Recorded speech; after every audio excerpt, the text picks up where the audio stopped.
In 1913, the Land Act that was passed only put aside 7% of South Africa's available land for black people.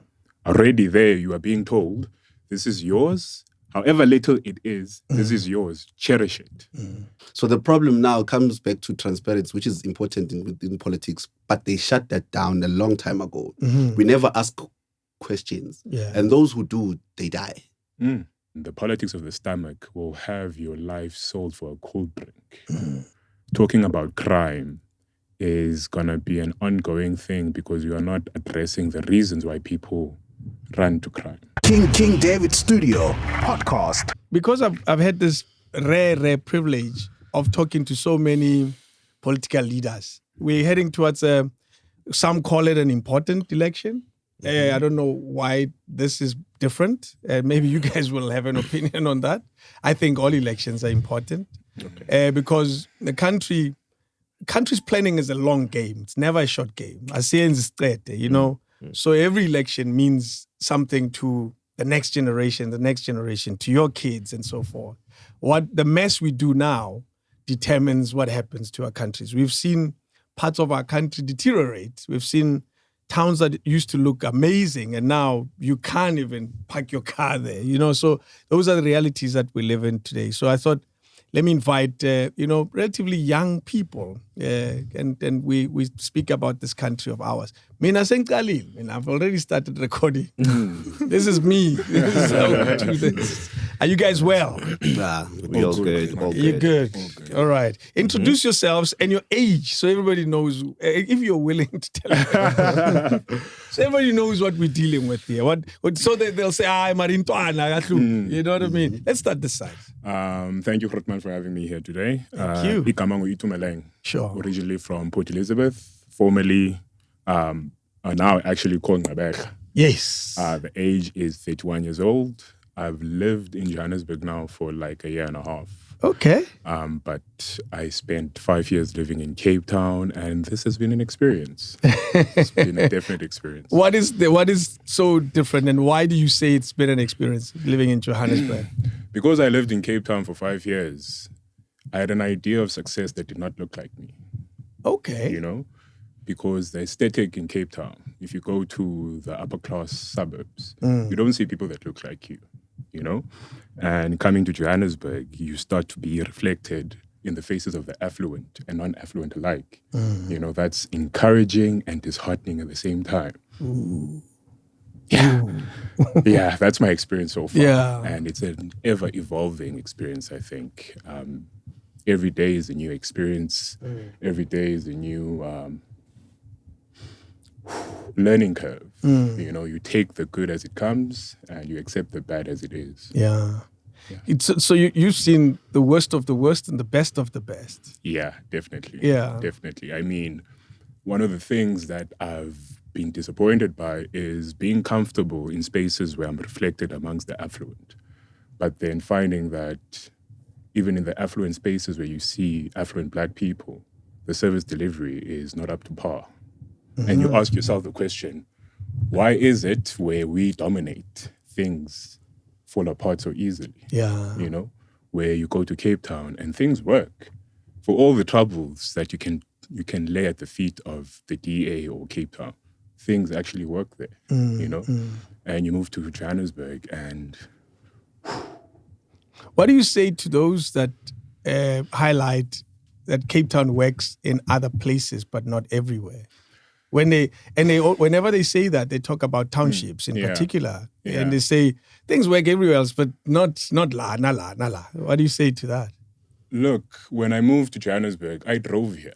It was a long day drive. I slept in Bloem, and then the next morning I drove from Bloem to Johannesburg. Yeah, my experience during that drive was the roads in the Western Cape were clean. They were well managed, The infrastructure is far more superior. The basic needs of the average person in the Western Cape is of a substantial standard that once you leave the Western Cape, there's a huge drop-off. When I drove from Cape Town to Bloem, by the time I arrived in Bloem, it was dark. It was only in the morning when I was leaving the Airbnb to Johannesburg that I actually saw how how far Bloom had fallen from grace. The robots in the CBD were slanted. That confused me, where for the first 10 hours of my trip from Western Cape to Bloom, everything looked beautiful until I left that province.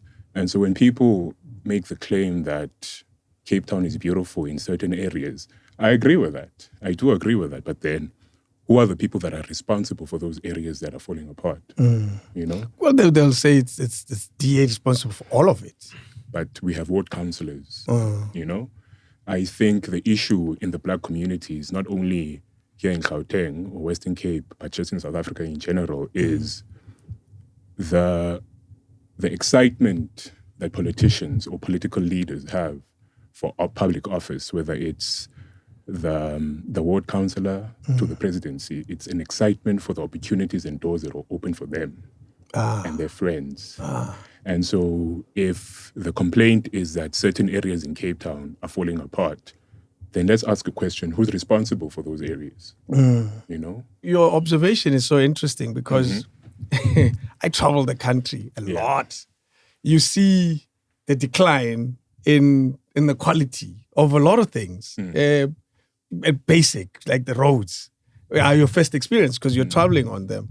And you see the drop, and then you get closer to a town, and there's a slight pickup, and then it's okay-ish.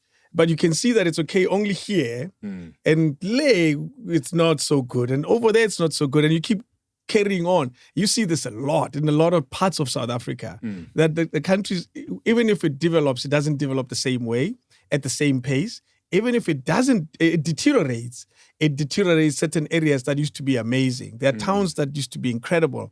And now you look at them, it's like, my gosh. Like former PE, Quebec, used to be a very different town. I studied in Durban for about 3 years. I love the city of Durban. I'm not sure about it now. You see what I mean? So, and that happens a lot in South Africa. Anyway, you take over. You're our next guest. Okay, Introduce yourself. That was a deep intro from you doing my name is Ligon Waynes, stand-up comedian Ligon Waynes, the new age Msawa Somahlaya. Uzohleka 1 hour. Now I feel like I have to be deep. No. Where are you from? Let me help you out. Because where I'm from, it's there's nothing much but what we have. You know, it's always small. My experiences are just what was there until probably I went to varsity because I'm 27. So the first time I had an encounter with a white person was in varsity, and she's just there. Because when you go to Northwest University, obviously you'll see white people because they still have Afrikaans Pella in their... Which one did you go? Poch? Val campus. Okay. But it interchanges because they use one umbrella other than like other campuses and universities. Like they use the same system. Okay. Yeah. So, but that's just me growing now. I'd say I was just in a phase where probably 18 years of my life, I'm just a guy from the hood. And that's just it. Everything is normal. Whether you see potholes or you see whatever, that's just what it is. You get used to. You see cool. That's just what that is. Until you go to varsity, I'm like, oh, there's something out there in life. Then you find yourself, because I found my gift actually in comedy as well in varsity. I'd love to say that if I didn't go to school, I might not be who I am now. What was it about varsity that made that come out? And the township where you say you grew up didn't do that for you? When people are the same, they won't have different views. Okay. And it was deep. Thank you so much. we felt it. Yeah. When like I'm in the hood, everyone is thinking about the same thing. But when I went to varsity, I'm getting different views now. I have someone who opposes my view. So someone doesn't see me as like, I want to go to varsity, I want to acquire my qualification. That's it. Please my parents. In the hood, I'm the one that has the degree. But when you get there, you find personalities that, dude, you're funny. You know, I have a friend who's in comedy. You can be a comedian. I'm like, what's that? Then you do your research and I'm like, oh, this is who I am. Yeah. I shouldn't have taken this route to begin with. I should have just went in this way. So that means possibly I've wasted all of my life, maybe half of it, to find myself when I'm older now. I'm glad you say possibly, because time you don't waste. You don't waste You it. learn whatever, even if it's nonsense. You learn it. But one thing about the township, and correct me, it has taught you that life experience, and that life experience you'll carry with you for the rest of your life. Survival. Aha. What most privileged kids don't have is survival. We know that even if we don't have, we have to wake up and do something day in, day out. So I know even if I lose probably in what we have now called followers, I know I can start afresh again because I'm used to not having. Yeah. So when now I have, I'm like, okay, that's Empty what that fridge is. doesn't shock you. Yeah, it doesn't shock me. I've seen it before a couple of times.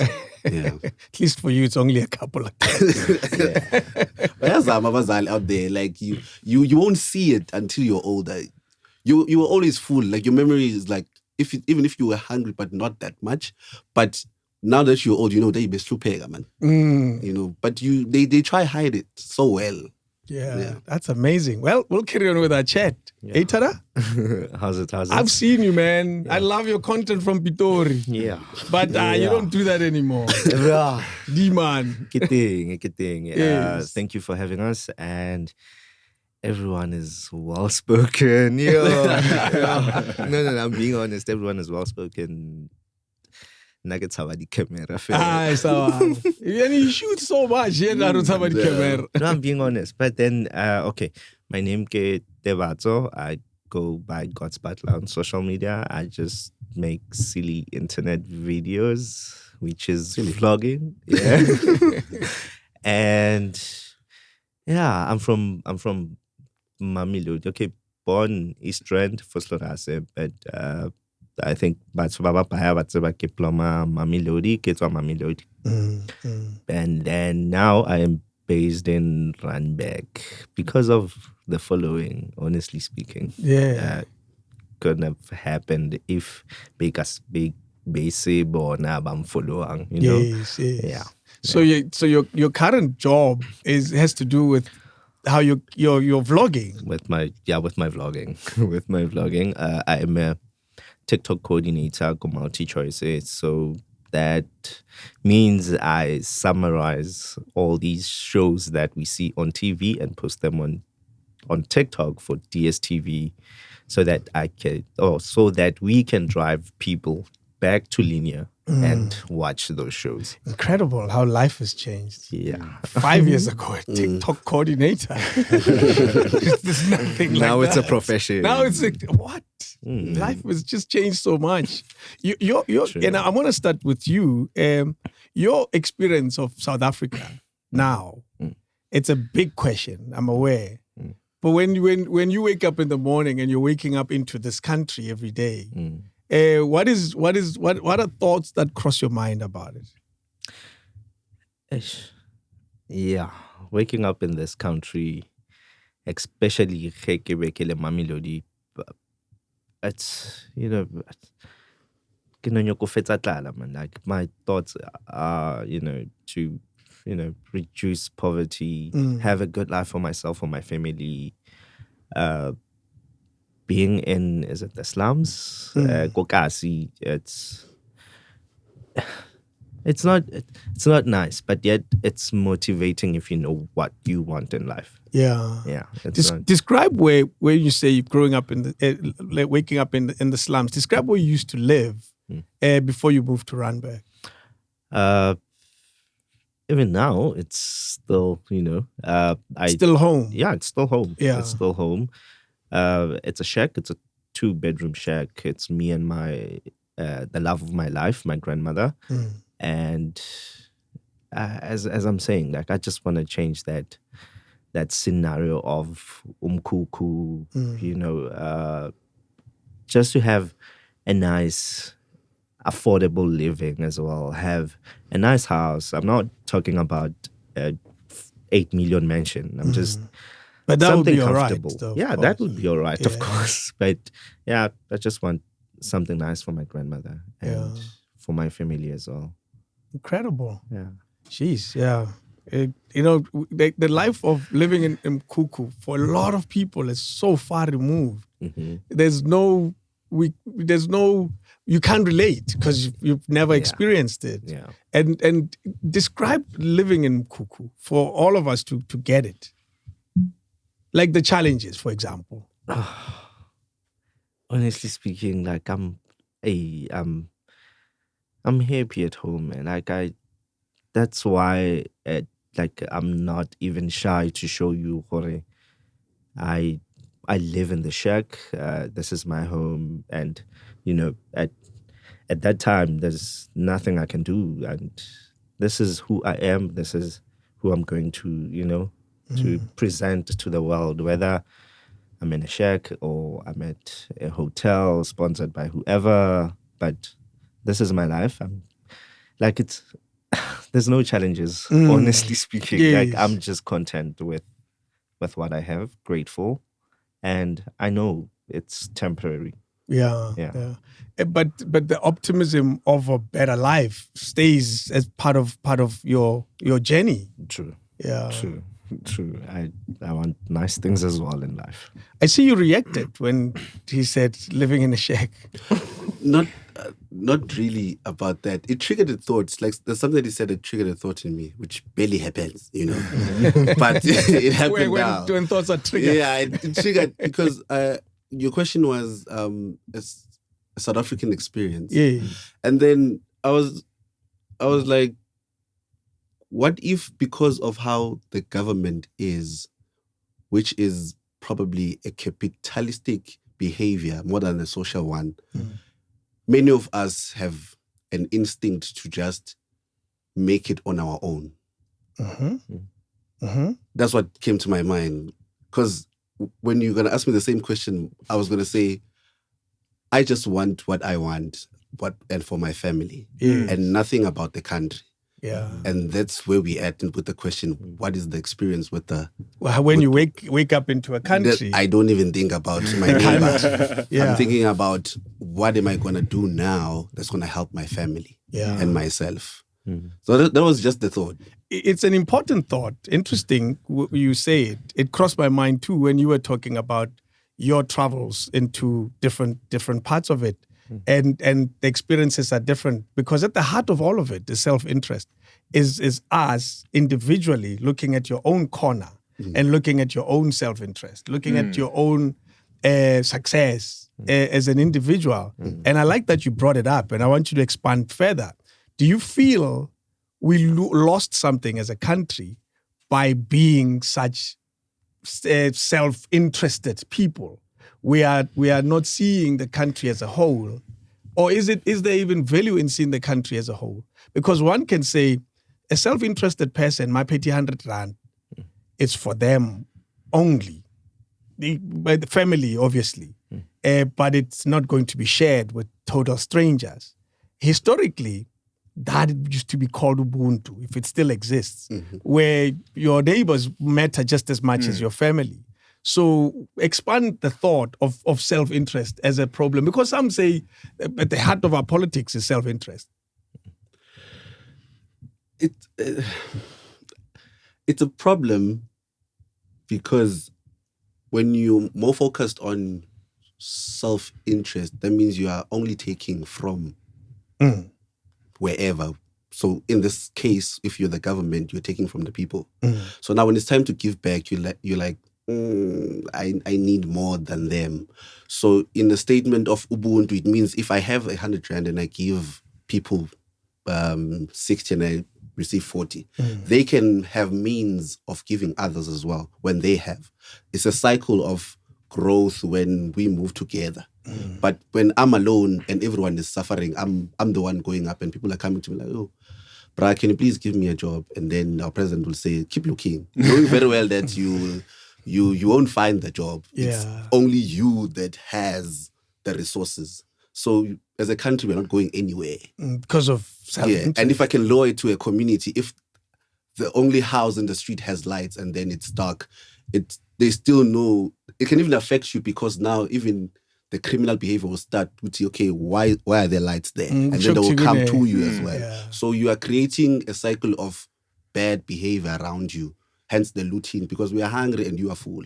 Have we created that already? I think so. Carry it.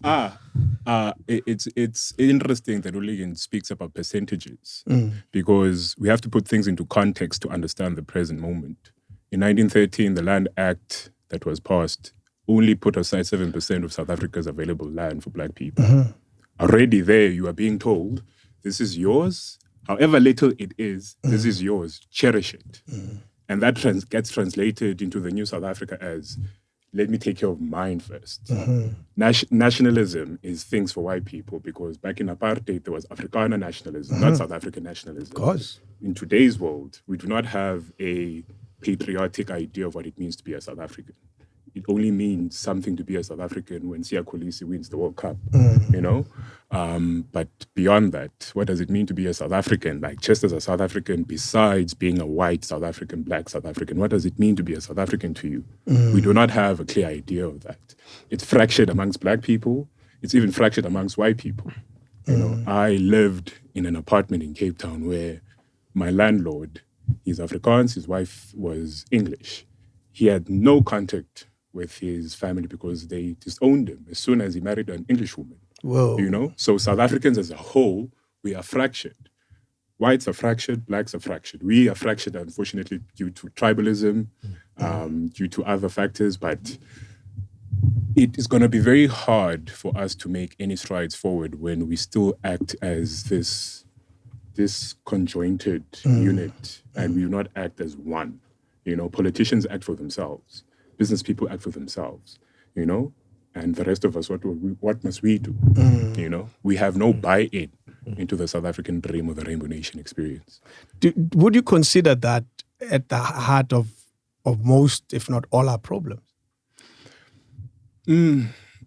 Yeah, I would actually, because before 1994, there was a moment where white South Africans were invited to have a referendum on whether apartheid should end. Now, the issue that I have with that is that creates a notion that there was a right for them to have the right to give us that right to vote. Well, that right existed. They did have a right to decide on what happens to us. Are you saying they did have a right? Yes. What makes you say that? Because it was law for them to decide on what happens to blacks. It was enshrined in the laws that were created by an apartheid government. Okay. That I decide where you're going to go, when you're going to go, which area you're going to live in, and. Wrong as it is, it was law. That's why there was fights and we have a country that we have now. I think this is the disconnect that exists between South Africans of today, where the older generation is not too far removed from the oppression of apartheid, where what was decided during apartheid was not part of objective reality. It was very subjective, you know? And trying to see the subjectivity in that and removing the objective reality of what was actually happening is very hard for us. The youth today is very despondent with the current situation because we recognize that there are other ideas out there that exist that have nurtured our outlooks on life. We are not accepting of the narratives of the past that dictate our current lives, you know. To say that the law as it was pre-94 was justified in any way or form is a disservice to the humanity of the people that were disadvantaged by that same law. You know, when we speak about nation states, we have to speak about morality. Was it moral for that to be the law of the land? And in the immorality of that law, what are the consequences of it? Because we're living through them now. We are living through the consequences of an immoral act. Yes. And I like where you took us, the differences of opinion and perception between young people and an older generation. A generation that remembers apartheid very well still exists amongst us. It's not a generation that's gone. And I'm part of that example. I voted in 1994. That gives you a sense of how old am I. So by the time I was 18, 19, I had lived through an entire apartheid education. My entire education, primary and high school education, was completely apartheid. And everything else that comes with apartheid, even though it was slightly different and watered down in the township, you didn't have to walk around with your pass all the time and so forth and so forth. But there are those who live amongst us and who are our grandparents and our parents, who remember having to take the brown dompas every time you went anywhere. So that reality is there. Give me a sense of what you think is the effect of that person now. What decisions are they making now, politically, for example? What decision is your grandma making now, politically? Whether who to vote for, or where is their sense of the country, according to them? Honestly speaking, so before I could come here, I was still talking to Zozo about politics. I'm very ignorant. I'm just a creative. It's fine. When it comes to politics, even now when we started, it's not a deep political conversation. I get you. This is a lived experience political discussion. What do you think? Let me simplify the question. What do you think your grandma votes for? Who do you think your grandma votes for? They would still go for ANC. Why? Because they feel like ANC liberated them.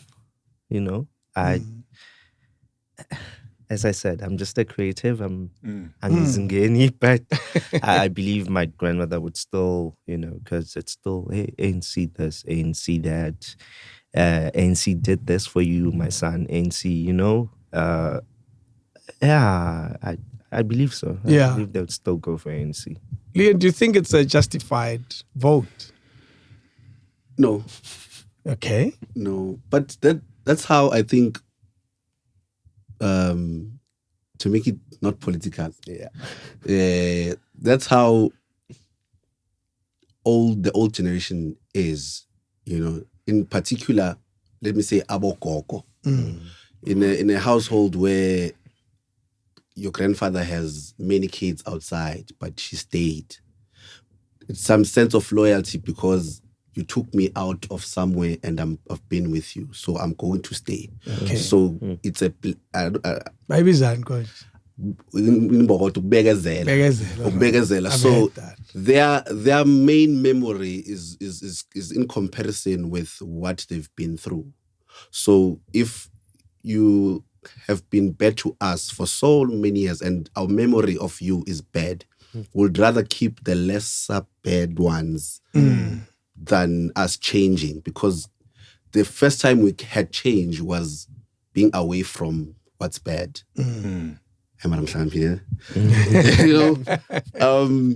So now they are going to vote for the ANC or anything that has black people if they change.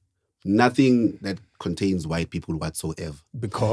Because of where they've been through. The memories of a white man. They're going to think, I wouldn't want my kids to experience this. Yeah. Okay. So let me keep my vote for this guy. But isn't that justified?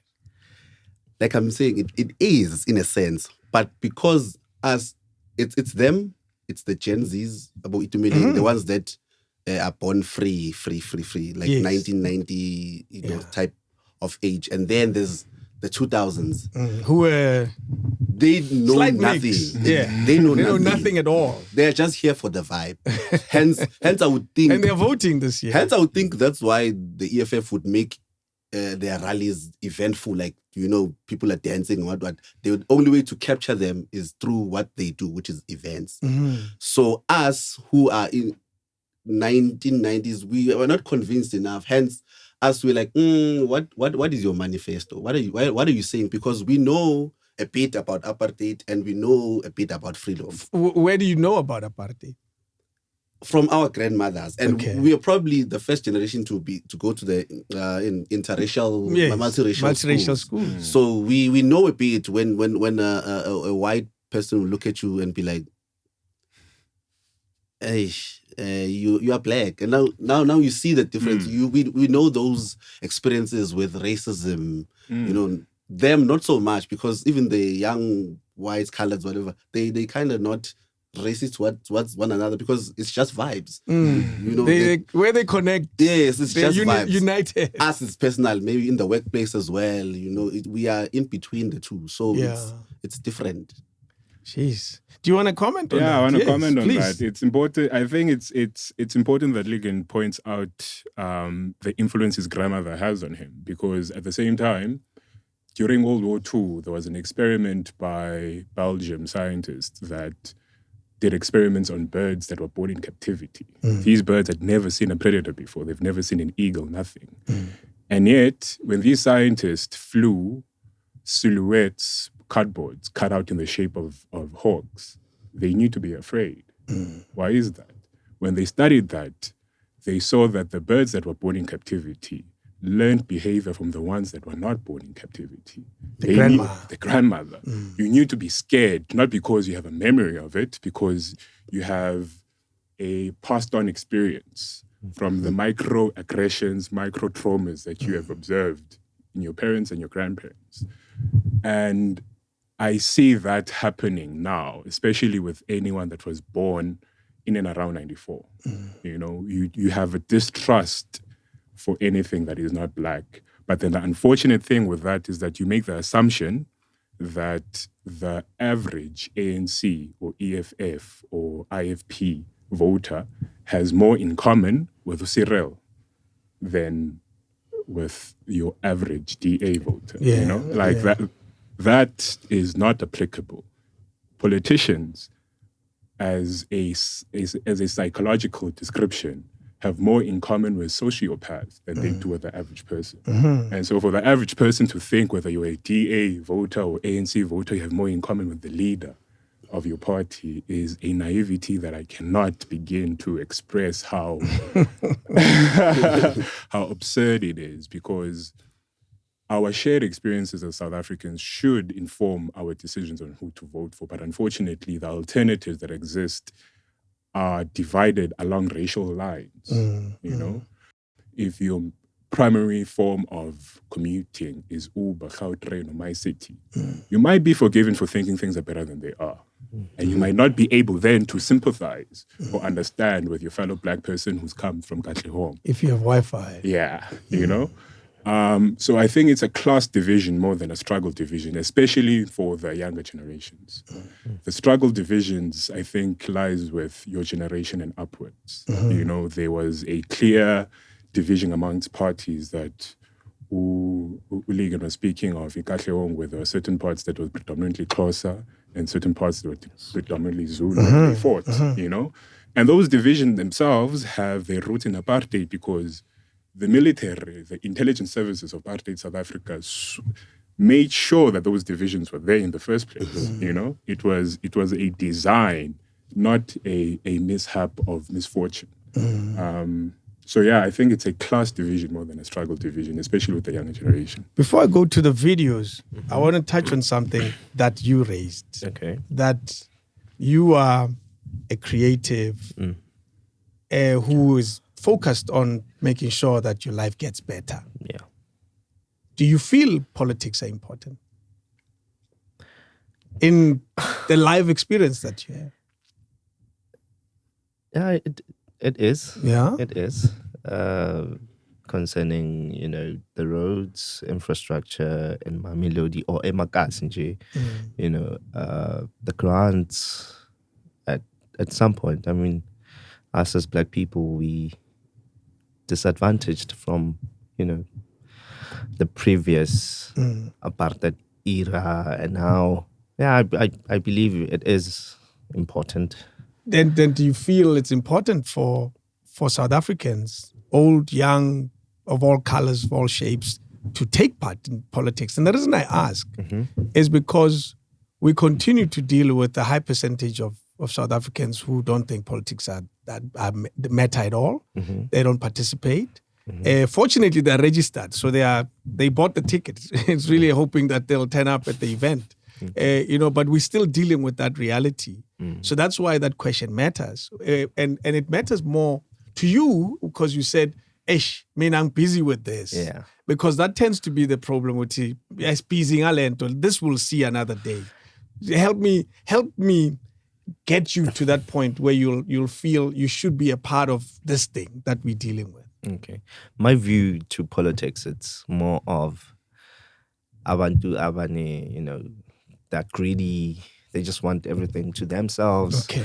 As much as Uli Ganashi Luguti, having 100 Rand and sharing that $60 with my community so that my community can share with the rest as well. It's like the challenge is, as a Sekasi, it's that the ones that I have now thinking about it is that we don't have proper lights. It's still izinyoga. Sometimes we don't have water. We don't have a park, a simple park where kids can just go and play, come back home. Lights as well, street lights, been there for 10 years. And I know there's a ward councillor, but as I'm saying, developments are taking so long. Really, really taking so long. As I'm saying, my view is that when it comes to politics, people are just greedy and they don't want to share their resources with other people so that other people could have, I'm not saying, an exceptional life, but, a better life. Just a better life. Basic needs. I'm not talking about having a Mercedes-Benz or, But yeah, for me, that's why I don't know. That's why I'm so ignorant when it comes to politics. Yeah. What is your perception about politicians? But go ahead. You clearly have something burning. No, I'm trying to. I feel like because I understand him, I've been where he's at, being ignorant and stuff like that. But a friend of mine made it easier for me. Politics is everywhere. He's a creative. He does campaigns.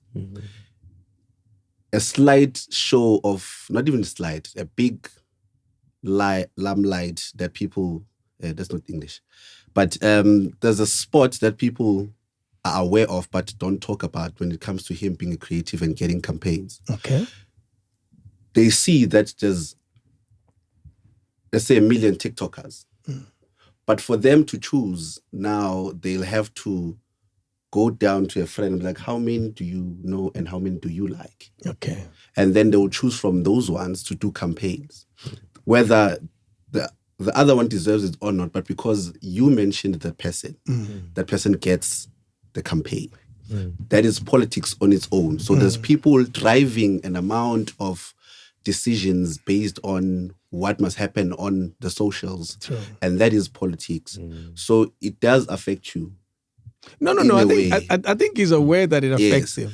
I initially feel like the statement was, I'm kind of ignorant. Okay. So I was like, now you take that and then you come to a broader view, which is the country. It is the same. It's just that it's a higher scale now. It's people's lives. It's not a small systematic thing, which you're getting the job or not. It's literally livelihoods on a day-to-day basis. Yeah. So I think if people can view it in that way, they will understand that that's what politics is. How do we get young people to participate?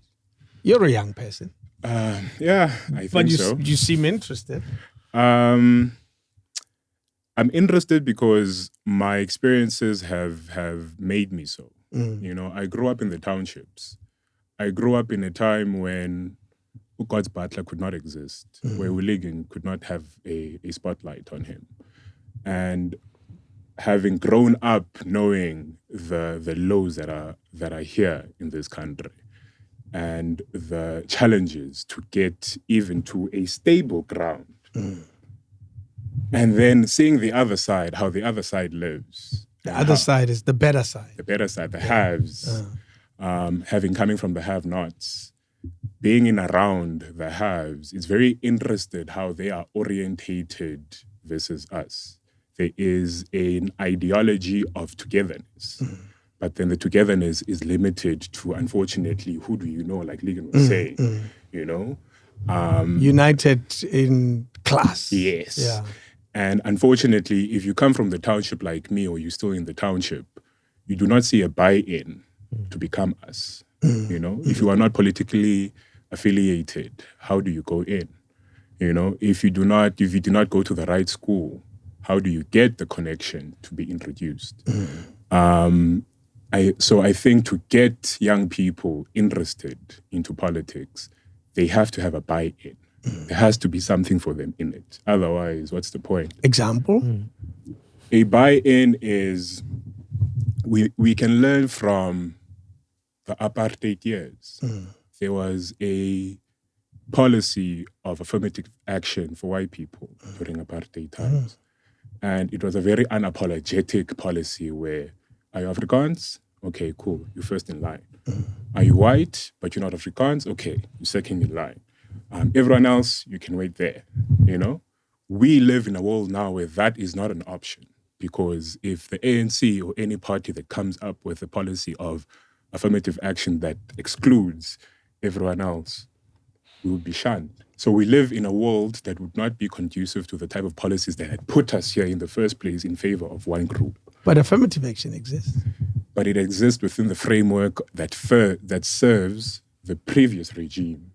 Right now, it exists. It says if you're black, you're first in line for a job, for a tender, for a government opportunity. That's what it says. For me, what that means is that translates to going to a bank and seeing a lot of black cashiers, a lot of black consultants and all that. But then I'm more concerned about who's writing the checks of those people. Okay. You know? The current system is ripe for exploitation. For example, in Cape Town has a reputation for being racist. And the racism is very subtle. It's very nuanced. Because instead of saying you cannot live here, the system makes it such that you cannot afford to live here.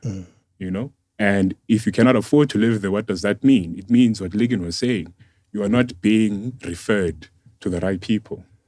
You are not being invited. You're not in the right neighborhood. Yeah, you're not in the right neighborhood to begin with. So if we can rectify the policies and the history that dictated that, then we can start off on a right path.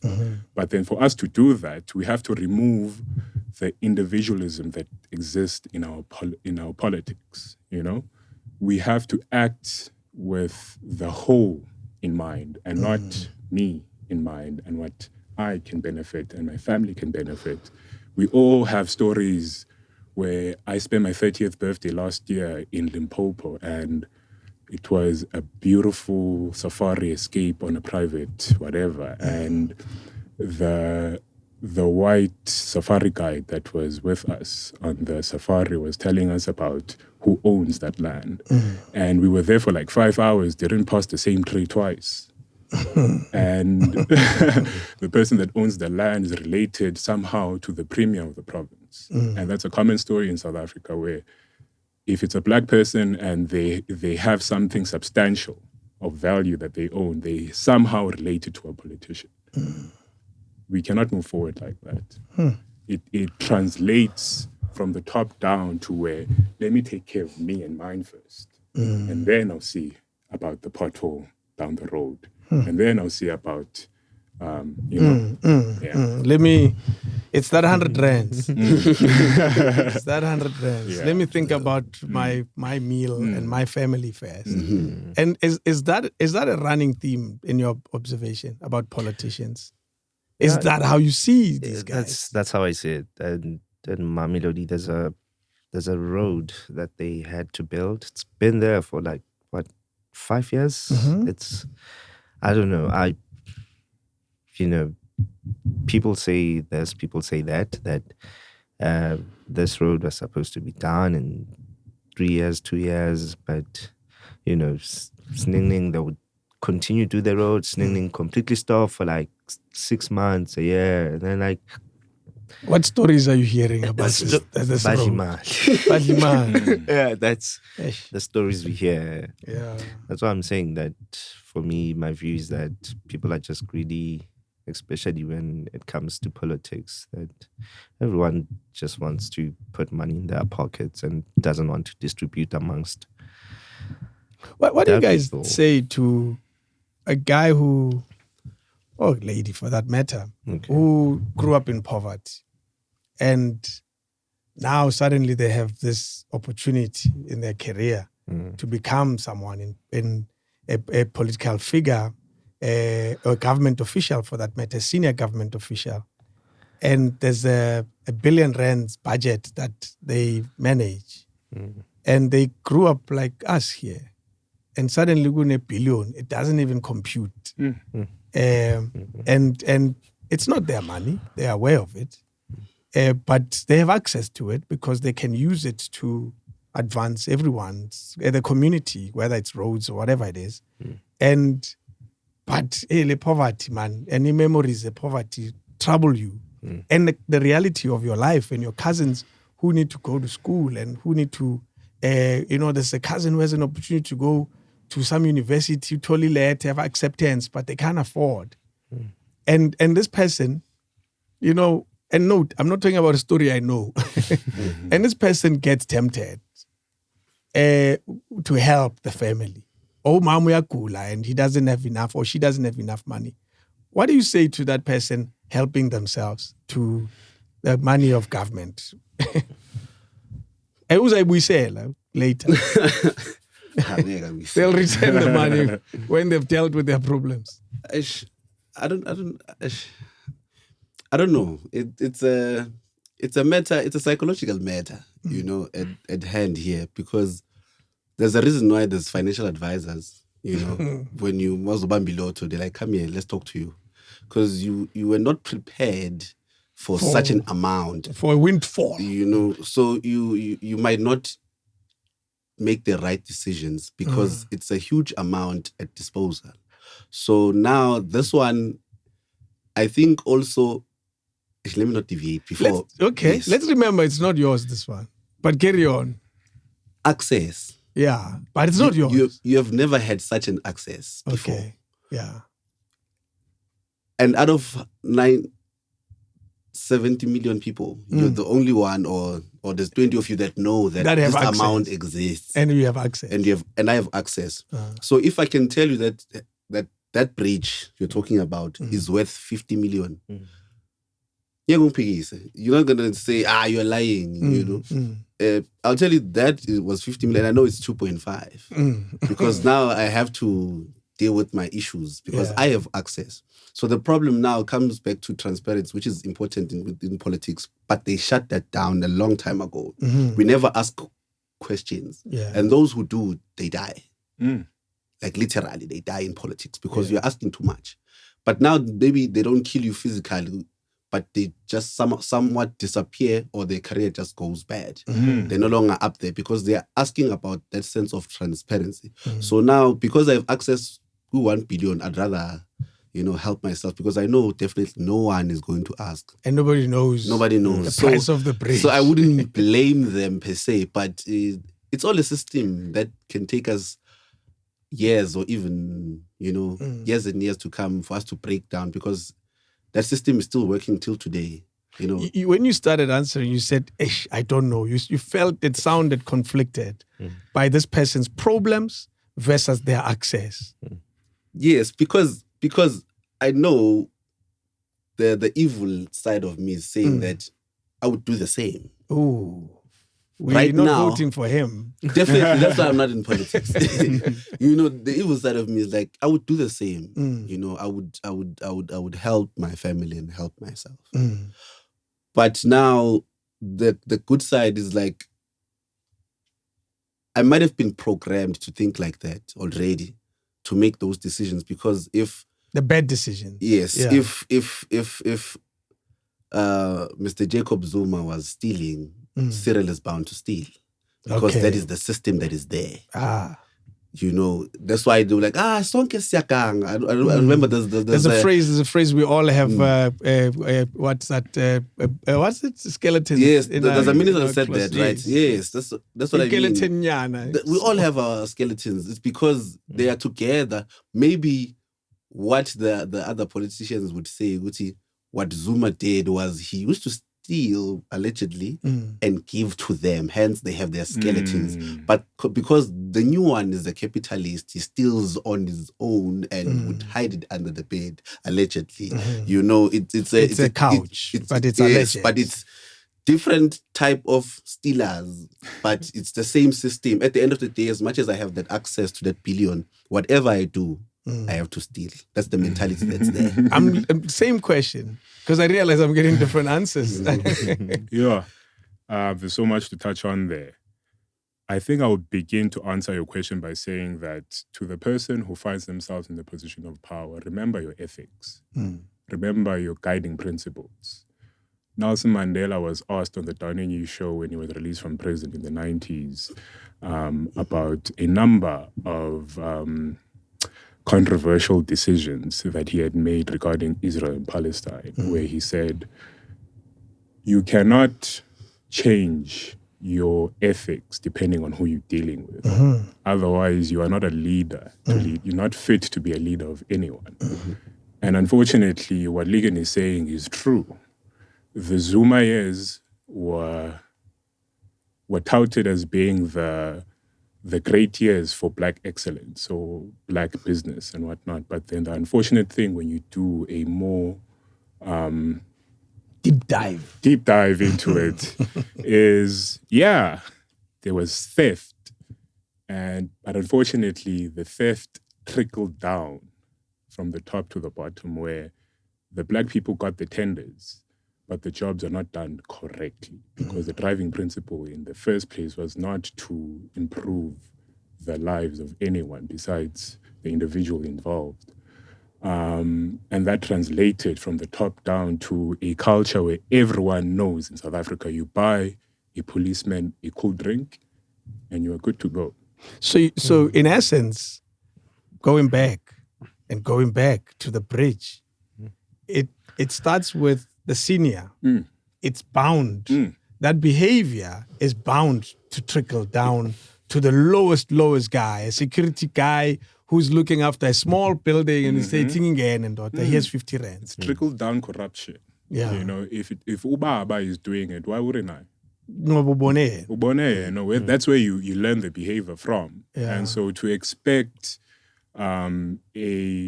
a politician within this climate that we exist in to have morals, you are naive, because they are orientated in a system where morals will get you trending for the wrong reason. We look at Umalusi Gigaba. I remember when, before he took over Home Affairs was an idiom for what not to do, you know? Does not work. It's like an old Home Affairs office type thing. But when I did my passport, I got my passport in 6 days. And that would have not been possible if it wasn't for the efforts of that man. And yet, instead of having this very skilled man-manager, visionary, and nurtured within a party, he was destroyed. By who? We do not know. Yeah. But he was not in a culture that cultivated, or he was not in a party that had a culture to cultivate excellence.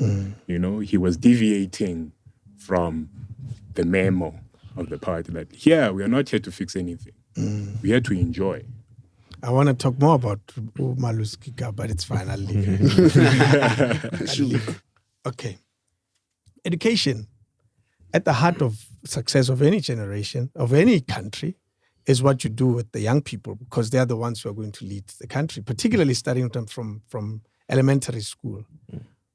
Anyone can pick up on this one. What do we do with the country's education? He's saying we should not have class when you're dealing with education. It must all be the same. The poorest of the poor must be side by side with the richest of the richest. And when it comes to education system, the kids should not know, in essence, who's the richest in the class or who's the poorest. What do you say to that? I agree with that. I agree with that on so many levels. I mean, you look at the Nordic countries as an example in education, where from the richest to the poor, the public education system is much better than the private school education system, because the government has made it such.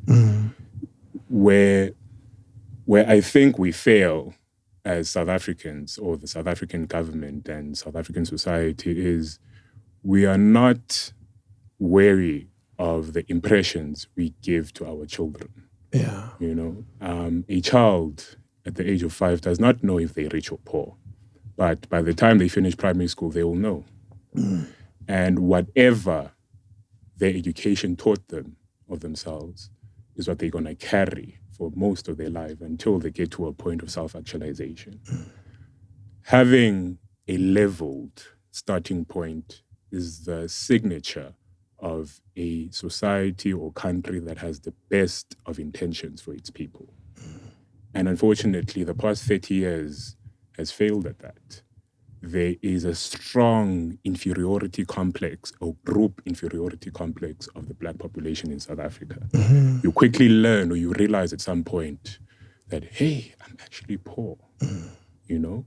I remember as a kid assuming anything and everything that was spoken in English and Afrikaans before I learned the languages was superior to what I spoke in Xhosa. You know? So having kids, poor, Black, white, does not matter, in the same class from the get-go, removes all of that. Removes what you think is possible. It becomes a melting point where from that we can then start to see each other as one, you know? The unfortunate thing is that I do not feel when a white man looks at me, especially white men of a certain age group and above, that they see themselves in me. I do not feel when I look at a white man that's my age that he sees me as his brother, you know? Or he's equal. Or he's equal even.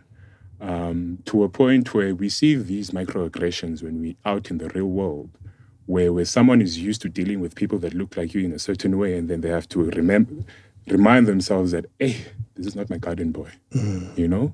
You can see that. It's uncomfortable. How do we move away from that?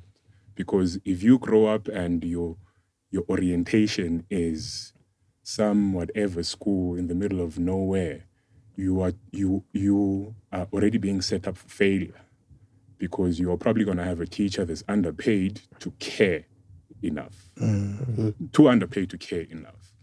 And where do we go from that?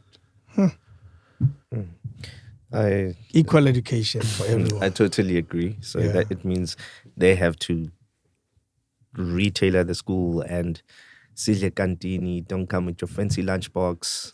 Because that's where you see the differences. Yeah, you know, I totally agree. And there wouldn't be this thing with Tumtan Usabi Scholar. Sometimes we Sisabi Scholar because of we don't have Leo 2 Randi Abangani. Manaba Peta Machan Randi, you know. It would make things easier for each generation as if we are equal.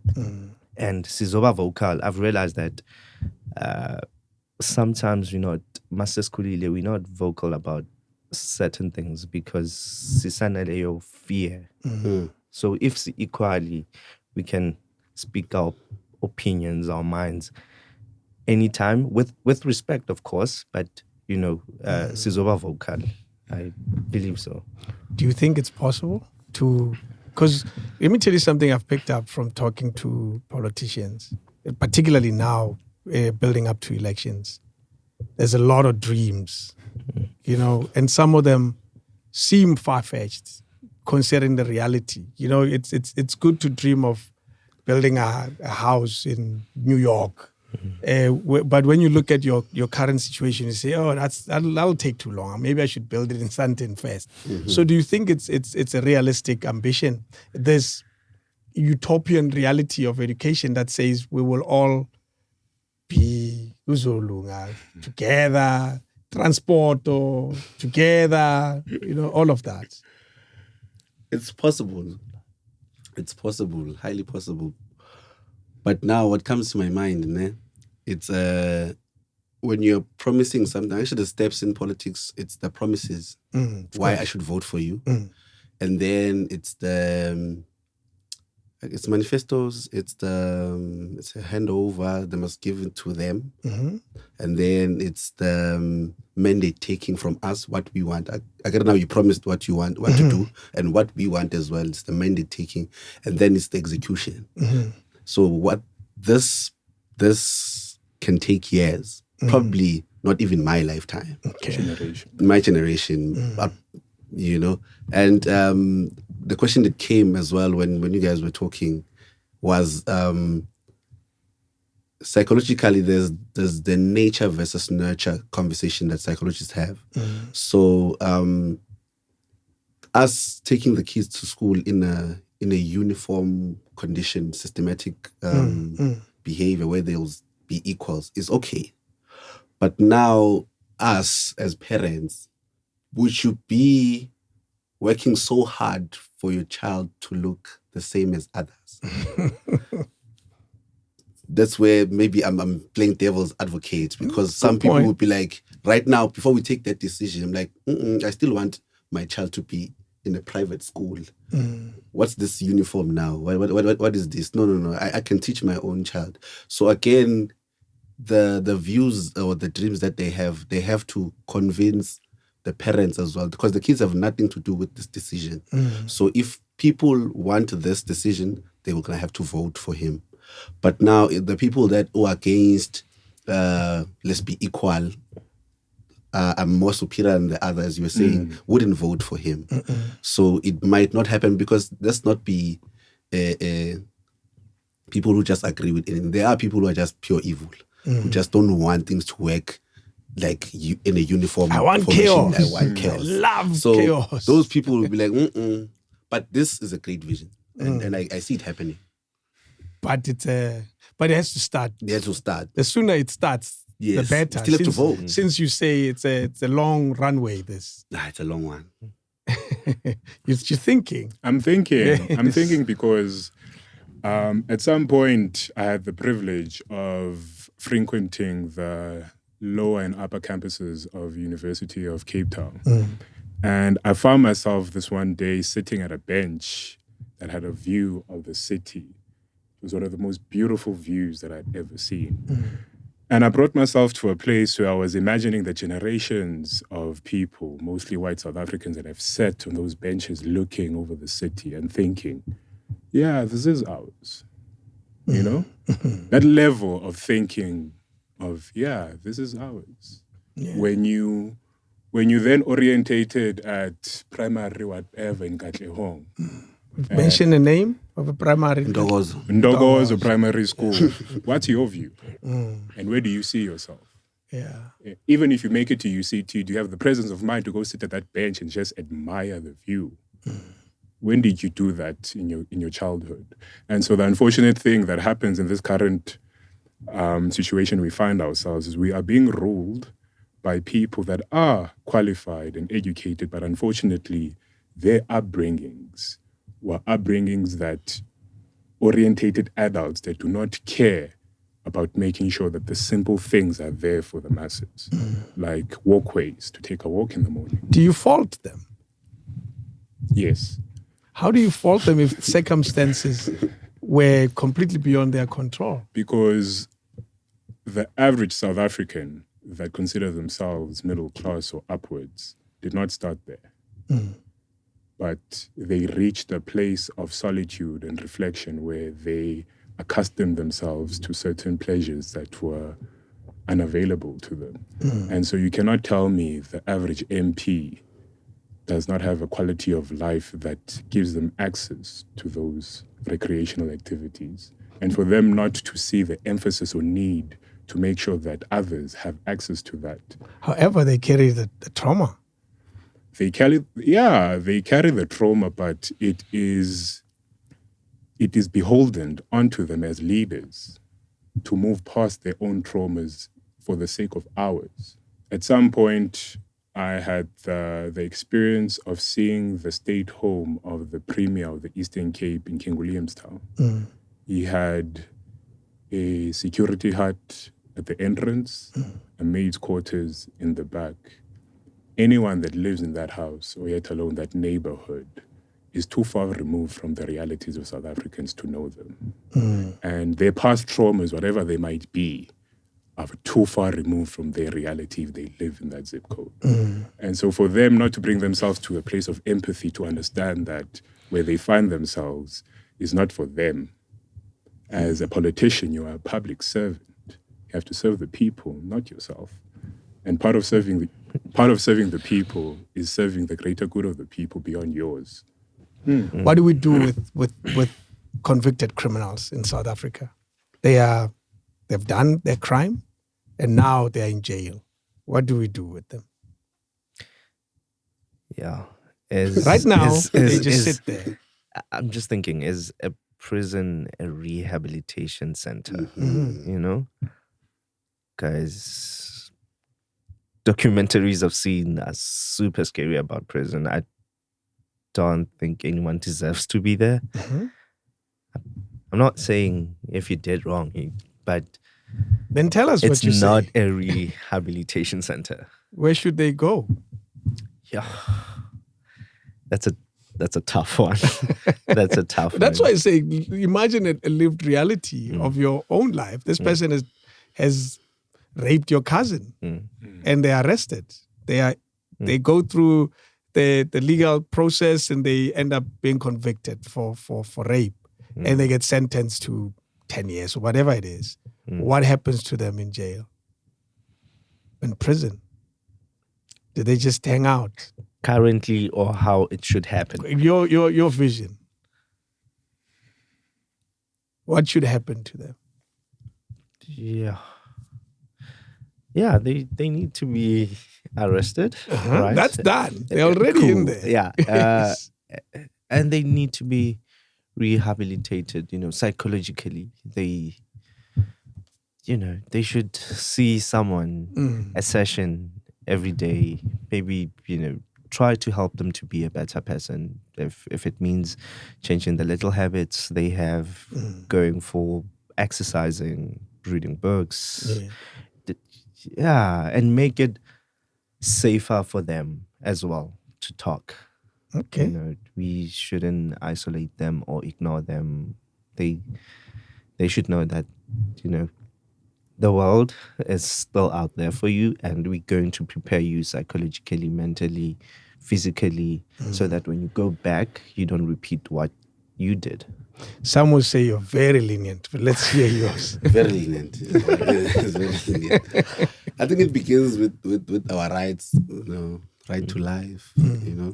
I think that should change. What do you mean? That should change, because we should bring back taking away a right.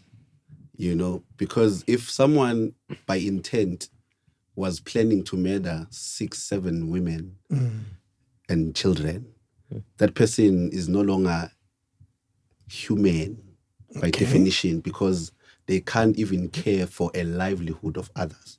So that person doesn't have the right to life because they are taking away lives. Ooh. So I know where you're going, but you might as well tell us. See how different your views are. Death penalty. Yes. And then probably a person who stole because they were hungry is different now, because now it's a crime of theft. What happens to that person? That person can be rehabilitated because their intent, because that's why the courts were formed, to see you did a crime, but why? Let's talk about it. No, I was hungry. I needed something to eat. So what can we do for you so that you can have some sort of direction in terms of getting a meal to eat?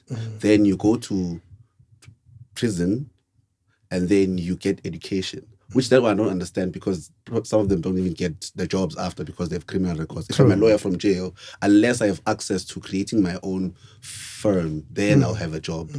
But it's different. It's different, but people treat crime as equal. Like, crime is just crime. It doesn't matter. Sin is sin. So if you are doing something wrong, you go to prison. Maybe if we can have different institutions of prisons, these ones go to For different crimes. For different crimes. Yeah. These ones definitely we kill. Then these ones we can.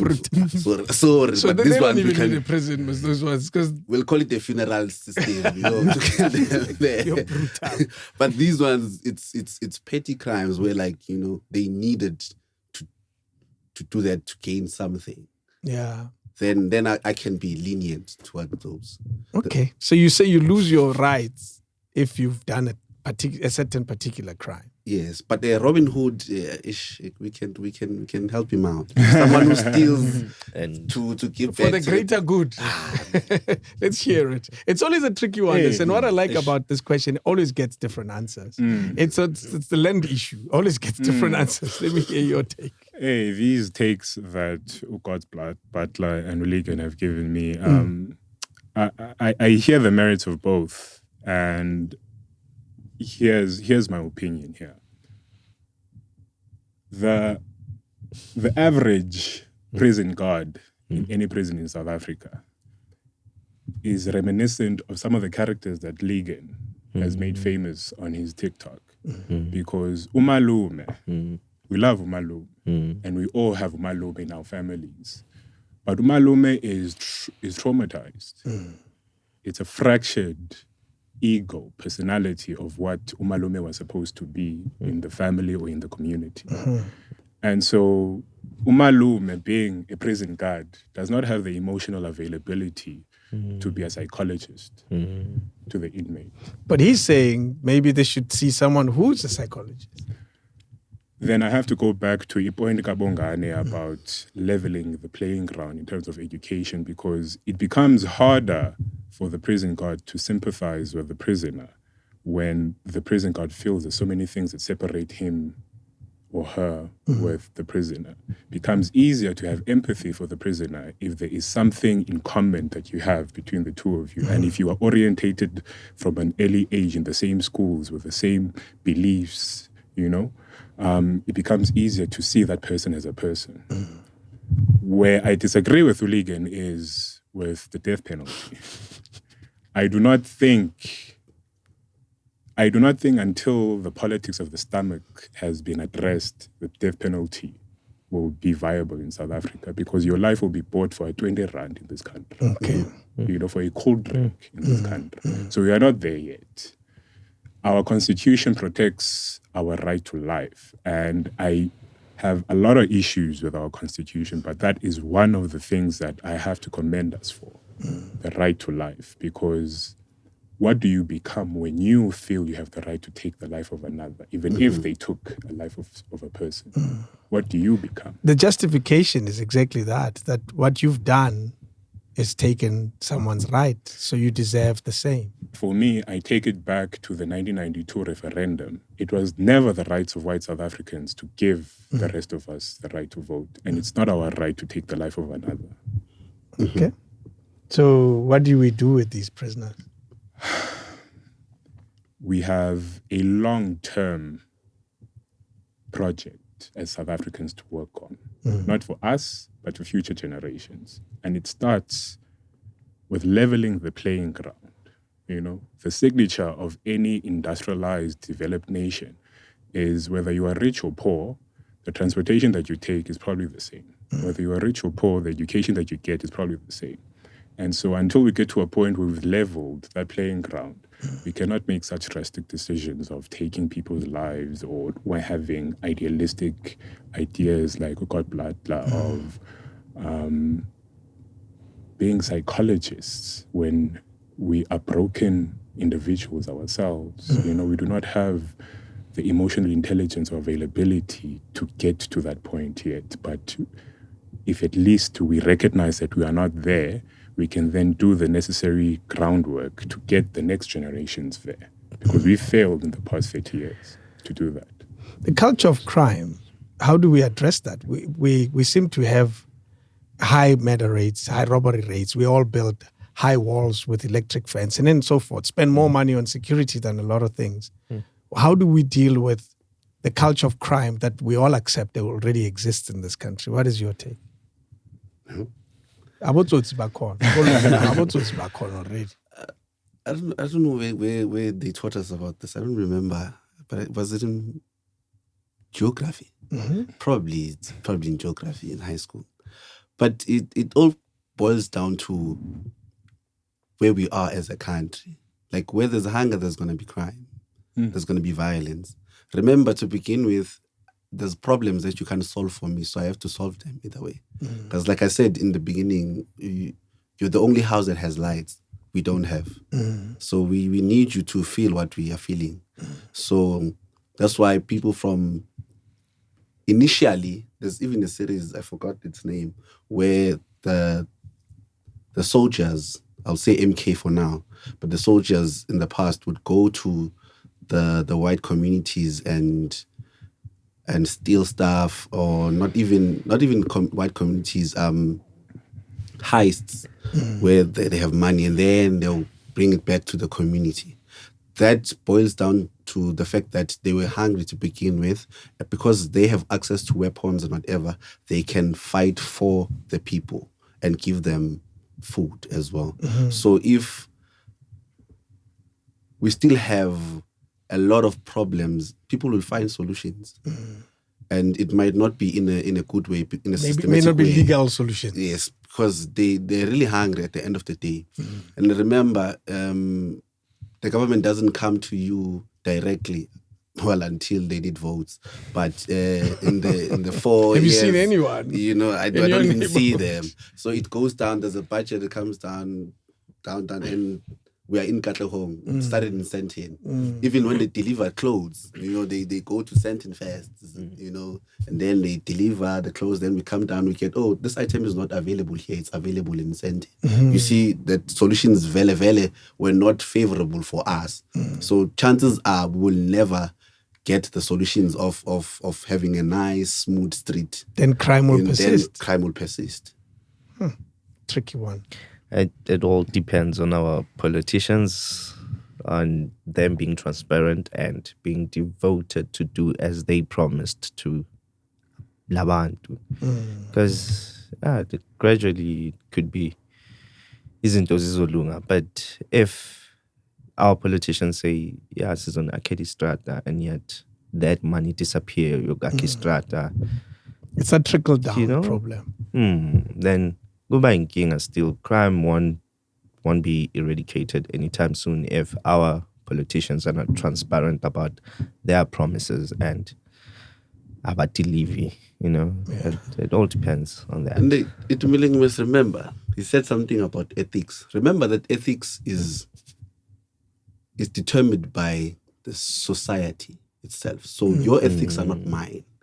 So an ethically so, we are different, because a person who lives in the suburbs, they have different ethical views from mine, because we say in Katlehong, we must murder him to death. That is our societal behavior, not because it's right, but it's what we said it's right at that moment, and we are doing that now. This person is gone, and we're all gonna have clear conscience because it was what was told by the entire society, which this is what we should do. So crime-wise as well. So if we decide as Katlehong that we are hungry and we are going to send in right now to take everything, to us it's not a crime. We're just taking what is ours. Okay. But ethics are taught very early in your life. Your right and wrong is introduced very early on. But then again, it depends also on the environment in which you grow up in. Who determines what's right and what's wrong? Exactly. We know of things that shock us when we look at it and say that can't possibly be accepted. But we carry on. And with time, generations start accepting new things. And they see that there's nothing wrong with that. We see it all the time. When something that was frowned upon 100 years ago, it's common now, we do it all the time. So it's things like that. So the culture of crime can easily be embedded in those birds where they believe this is how things are done and they don't see the world any other way. And that becomes a part of who they are. Are we there yet? No, we are not. No, we are not. The bigger question that was asked is, how do we deal with crime, right? we have to deal with crime in a holistic view of it, you know? There is no one born innately, unless you're a psychopath. You are not born innately prone to violence. And violence becomes an option when everything else has been exhausted. And so it is the responsibility of the parent of the household, in this context being the government of the country, to set the guidelines of how we behave. They are stealing, they are killing. Why wouldn't the children do the same? Because how many assassinations happen in South Africa? You know, we are in the top 3, I think. I think El Salvador was number 1, but they've gone down because their president decided they're going to lock up half the population because of crime. Can we do that in South Africa? I don't think so.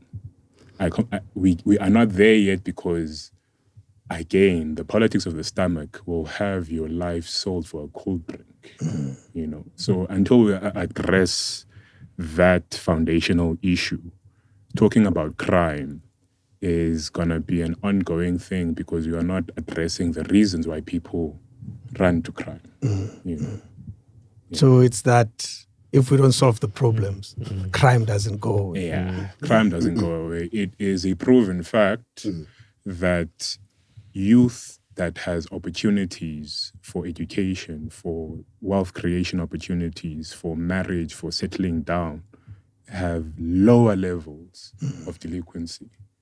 And in South Africa, how do you try to expect the youth of this country to settle down and start families and hope for the future when the circumstances of now are very bleak? They're preoccupied with survival. Yeah. Politics of the stomach are still there. They haven't been rectified yet. Someone said, I'd rather do a heist because if I don't do it, I die hungry. But if I get caught even, I have food in prison. Interesting. You say that. There's a Nkabi, an assassin in this context, who said similar thing, that I don't kill because I like it. I kill because I get paid for it. And with that money, I'm able to look after my family. That's just with the country we have created. So if we don't solve the problems, nothing happens. If we don't, and I'm connecting your points, if we don't deal with a culture, a political culture, government officials who steal, it becomes habit.